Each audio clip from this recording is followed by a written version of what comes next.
Hello, man ma de kan sei zung zung nga sim one le two na hi ka mang ta a kha pakhat zawk kha alo off dei the ani chu pakhat zawk Airtel kha an athi iti kha I lo off dei po ani thei ani chu wang chuan a pahnia on ve ve kha anga ya hei sim one na Vodafone ni a pahni na hian sim two na Airtel ani chuan kan bek chuak le photanga bek chokanga chuan heta hian tian ka koi thla a hei heta hian sim one na smart ti pe mi hi 4G one hi sim one na hi Vodafone ani chuan Vodafone hi ti hian voi khat I click keu chuan a pol phet khu bo dei mai khu I off dei te na ni heta mi sim 2 na 4G sim 2 na hi Airtel kha chu I on ti na ni mang thei ta a sim one na hi chu hei helai mi hi kan on le a ti khan aron pol le pheta ti hian I mang ton ve ve thei ani chuan ka man mo heta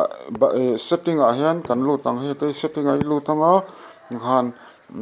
setting ai lu ta a chuan more a izuk lu le ta a more a hian hei heta hi Vodafone chu hei a signal te a in exa Vodafone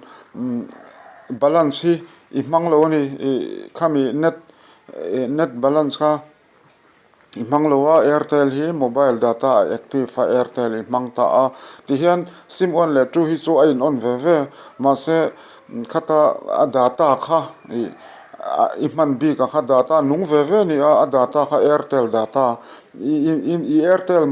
mobile data kha I mang active me ka ni chuan heta Vodafone hi chu exa on tho si khan a data I mang lo ani chuan hela hian an hnuai zawk sim 2 na Airtel hi tia ti zu click ke wai okay si chuan kha hei voda chu mang disable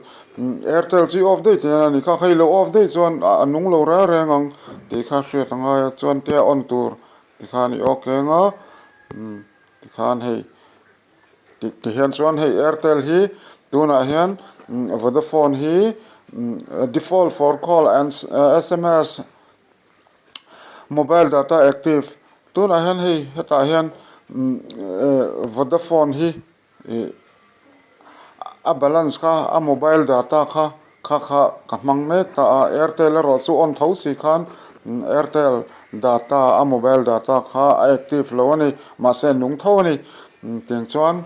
ta hian ti khan ati the ni khai lo muem o ti khan du zok kha apani pana on the pakhat chu po off the ni chu kan hriat angai ani ti khan kan thra thiam tur angai la helai tang khan apania on ve ve angai ani chu tho ti khan hei apani hian ten ka on ve ve a ma se Airtel hi tuna hian ti hian a mobile data kha active me kani